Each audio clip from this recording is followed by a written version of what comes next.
How's it going, everybody? Welcome back to the channel and to another short Overwatch League news video, and in today's feature we're going to be talking about Bdosin signing with the Seoul Dynasty. There's a whole bunch we could talk about when it comes to this signing, but before we dive into all of that, there's two things I quickly wanted to say. For one, congrats to Bdosin on finally finding a new Overwatch League home. I thought it was really sad just seeing him sit there in free agency because in my opinion he's way too talented to not be in the league.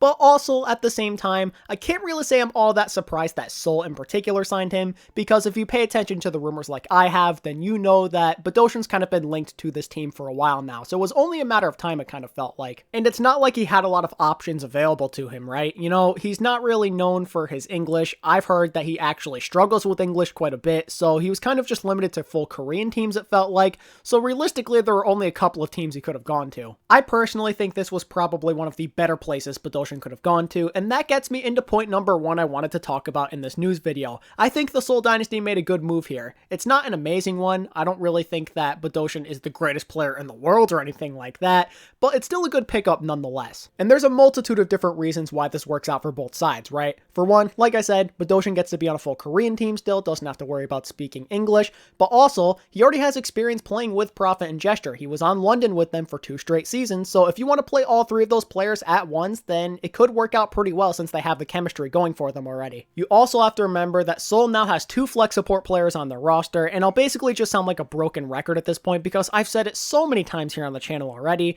but I think it is so important to have more than one player at every single position. This especially goes for this upcoming season in particular. I guarantee you there is going to be so much more burnout than you've ever seen in the past. Just think about it. There's so much traveling going on, players still have to scrim all the time, they're playing games, they're practicing. It's going to be exhausting, it's going to be stressful, they're going to need time off every once in a while, so you want to have backups on hand just in case they need a break. Or I guess in Bdosin's case, if he needs a break, then Creative can come in, or maybe Creative will be the starter. I'm not exactly sure how that's going to work, but you get the point. Other than having a sub just in case somebody needs to take a break, this also gives the Seoul Dynasty options, and that's another thing I am a big fan of. It never hurts to have options, ever, no matter what the sport is. Having more than one person available at all times just works to your advantage. It doesn't hurt you in the long run. You never know when a player is suddenly not going to be comfortable in a specific meta, or maybe they don't work too well with a specific teammate. So if that's the case, then you can try experimenting with the other player you have available, right? Another thing I'm really digging about this signing is the dynamic of having a hardened veteran like Bdosin, but then also having a rookie with a bunch of untapped potential like Creative at the same time. Bdosin provides that experience, and we know that he has the shot calling ability as well. But then Creative, on the other hand, we don't really know what he's capable of, but a lot of people seem to think that he could be an above average flex support player at the very least, so you've got some really interesting options here. And who knows, maybe Bdosin will take this kind of mentor role for somebody like Creative, and then as a result, Creative can grow and learn a lot under Bdosin, and he can improve quickly.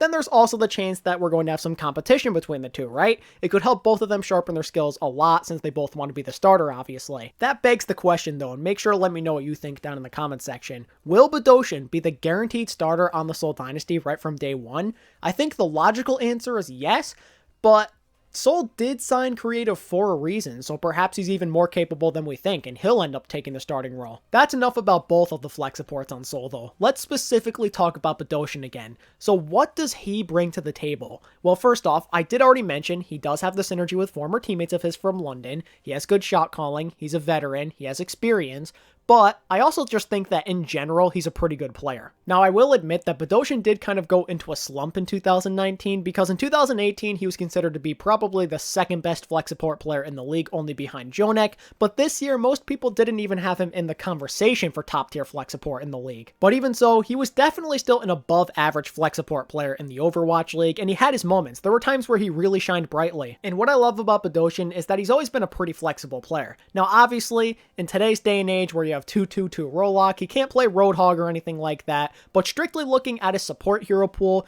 he's always been a pretty solid Zenyatta player. I love him on that hero a lot, and I think his Ana has come a long way since 2018. It's gotten a lot better. He can play Moira if he needs to as well, and I think he could end up being a pretty decent Baptiste player too. All in all, I do like this signing a lot, and admittedly, I have to say that I was a bit concerned about the Seoul Dynasty support line before they signed Bdosin. It's not that I don't think Creative could be any good, it's more that he's still very unproven, and he hasn't even touched the Overwatch League stage yet, and I don't think Toby's as good as he used to be either, So overall, they just look like a pretty average support line, and average just won't cut it if you want to win a title. Now, it's not guaranteed that Bdosin will solve this issue if it is one at all to begin with, but I think signing somebody like him is a step in the right direction. One other thing I quickly wanted to bring up before we wrap up today's video is that it's really interesting that the Seoul Dynasty have signed a bunch of players from their Korean rivals, being the London Spitfire. I've heard some mixed opinions on this, and if you're a Seoul Dynasty fan, then please chime in and tell me what you think, because I've heard some people say they're not a fan of the Dynasty signing players from a rival team, but then other people are really happy about it because how could you not be? You got somebody like Profit. I can honestly see the argument from both sides. For the people who don't want the Korean rivals on their team, like, why would you? If you hate these guys, why would you want them on your team to begin with? They made you suffer back in the 2018 season. You couldn't beat them. Everyone laughed at you because you couldn't beat a full Korean roster. But at the same time, you're getting some really good players, so I get it from that aspect as well, you know? What's there to complain about? You got some really solid pieces added to your roster that could help you potentially compete for a championship. I tend to lean more towards the latter side just because even if there's a player I don't like on my team, if you're winning, you kind of forget about that almost. It feels really good to win. Also, you get to gloat towards your London Spitfire rivals. We took your players away from you, and now we're going to use them for our own good, while you have to sit there and watch. But to play devil's advocate, I guess this could end up like supposedly ruining the culture of this team. I disagree with that personally, but I do kind of get that argument as well. You signed a bunch of people from the London Spitfire, so it feels a lot less like the Seoul Dynasty, and it kind of feels more like the Seoul Spitfire in a way. But I feel that's kind of nitpicking at the end of the day, and if I was a Seoul Dynasty fan, I'd want to do whatever it takes to win at this point. You can't afford to have another sad season. You need to at least come close to winning a championship this year. Otherwise, what's the point of having your name being the Dynasty? If you're not even winning championships at all, then how are you a Dynasty? So if I'm Seoul, I'm going all in no matter what the cost. You have to try and make progress this year. You can't afford to let your fans down again. Otherwise, it's just embarrassing to have a name like that. That's my 2 cents on it anyway. So make sure to let me know what you think of this, plus the Bdosin signing down in the comment section. And with that said, that wraps up today's news video. So if you enjoyed it, I would appreciate it a ton if you could hit that like button and sub to my channel if you haven't already. And if you wish to further support me, then consider following me on Twitter at ATP Overwatch or joining my Discord server through the link in the description. And as always, thank you all so much for watching this video. I appreciate it so much. And until next time, this is ATP signing out. Peace.